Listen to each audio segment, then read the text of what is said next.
जब हम धरती पर खड़े होते हैं तो हमें यह सतह बेहद स्थिर और ठोस दिखाई देती है, लेकिन सच यह है कि यह सतह बेहद सक्रिय है और इसके भीतर लगातार हलचल चलती रहती है। धरती के भीतर की यह हलचल ही ज्वालामुखियों की असली कहानी है और इसी ने इंसानों को हमेशा से आकर्षित भी किया और भयभीत भी किया। अब सवाल यह उठता है कि आखिर धरती पर ज्वालामुखी कैसे बने, उनकी उत्पत्ति की कहानी क्या है। इसे समझने के लिए हमें धरती की गहराइयों में झांकना होगा। सबसे पहले हम धरती की संरचना को समझें तो यह 4 मुख्य परतों में बंटी हुई है। सबसे ऊपर है क्रस्ट यानी भूपरपटी, जिसके ऊपर हम रहते हैं। इसके नीचे है मैंटल यानी पृथ्वी का आवरण। इसके बाद आता है आउटर कोर और सबसे अंदर है इनर कोर। ज्वालामुखियों का सीधा संबंध क्रस्ट और मेंटल से है, क्योंकि यहीं से मैग्मा यानी पिघला हुआ पत्थर और धातुएं सतह की ओर बढ़ती हैं। अब यह मैग्मा आखिर बनता कैसे है? धरती के मेंटल में तापमान बेहद ज्यादा है, लगभग 1000 से 4000 डिग्री सेल्सियस तक। इतनी गर्मी चट्टानों को ठोस अवस्था में रहने नहीं देती, परिणाम स्वरूप चट्टानें पिघलकर मैग्मा का रूप ले लेती हैं। यह मैग्मा हल्का होता है, इसलिए यह धीरे धीरे ऊपर की ओर उठने लगता है, ठीक उसी तरह जैसे पानी में हल्की चीज ऊपर तैरती है।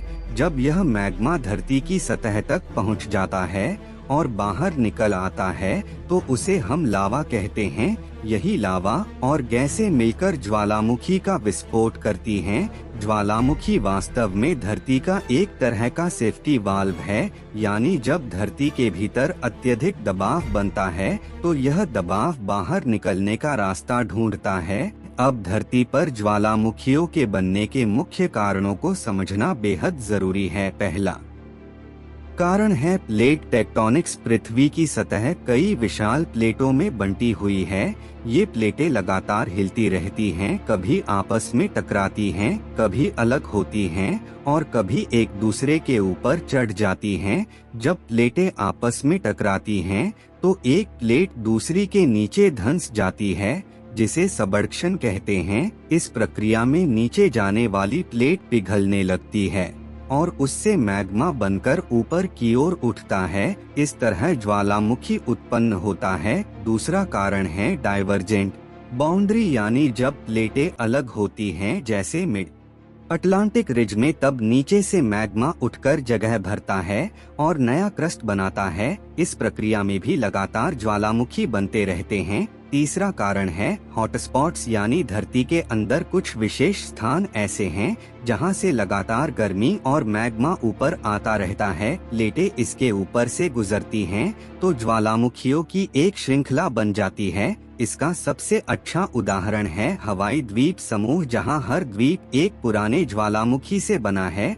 अब जब हम यह समझ गए कि ज्वालामुखियों की उत्पत्ति कैसे होती है, तो हमें यह भी समझना होगा कि इनके विस्फोट धरती के लिए कितने महत्वपूर्ण हैं। भले ही ज्वालामुखी हमें डरावने लगे, लेकिन वास्तव में उन्होंने जीवन को संभव बनाने में बड़ा योगदान दिया है। लाखों साल पहले जब धरती ठंडी हो रही थी तो ज्वालामुखियों ने ही वातावरण को गैसें प्रदान की। जलवाष्प, कार्बन डाइऑक्साइड और नाइट्रोजन जैसी गैसें लगातार ज्वालामुखियों से निकलती रहीं। इन्हीं गैसों ने मिलकर धरती का वातावरण बनाया। जलवाष्प के संघनन से समुद्र बने और धीरे धीरे जीवन की शुरुआत हुई। यानी अगर ज्वालामुखी न होते तो शायद पृथ्वी पर जीवन भी न होता। आज ज्वालामुखी मिट्टी को उपजाऊ बनाने में अहम भूमिका निभाते हैं। ज्वालामुखी से निकलने वाली राख और खनिज पदार्थ जमीन को इतना उपजाऊ बना देते हैं कि वहां खेती बहुत अच्छी होती है। यही कारण है कि इटली का नेपल्स क्षेत्र या भारत का डेक्कन प्लेटो आज भी कृषि के लिए बेहद समृद्ध है।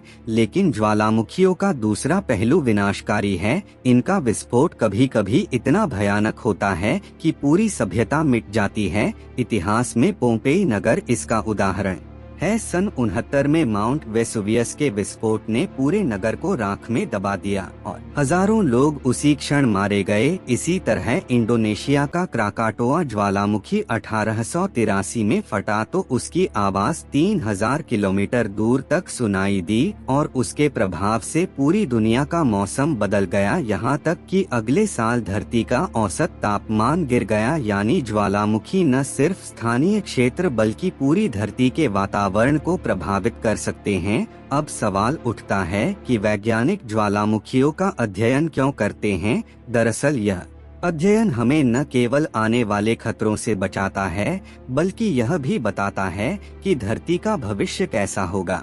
ज्वालामुखियों से निकलने वाली गैसें हमें यह अंदाजा देती हैं कि धरती के भीतर कितनी हलचल हो रही है और उसका असर जलवायु पर क्या होगा। आज सैटेलाइट तकनीक और आधुनिक उपकरणों की मदद से वैज्ञानिक ज्वालामुखियों की निगरानी करते हैं। मैग्मा के दबाव में बदलाव, गैसों के उत्सर्जन की मात्रा और धरती की सतह की हलचल देखकर अनुमान लगाया जाता है कि कब और कहां विस्फोट हो सकता है। हालांकि ज्वालामुखियों को पूरी तरह से पूर्वानुमानित करना अभी भी असंभव है, लेकिन धीरे धीरे हमारी समझ गहरी हो रही है। निष्कर्ष यह है कि ज्वालामुखियों की उत्पत्ति धरती की गहराई में छिपी उस गर्मी और ऊर्जा की कहानी है जिसने हमारी पृथ्वी को आकार दिया, जिसने जीवन को जन्म दिया और जो आज भी लगातार धरती को बदल रही है।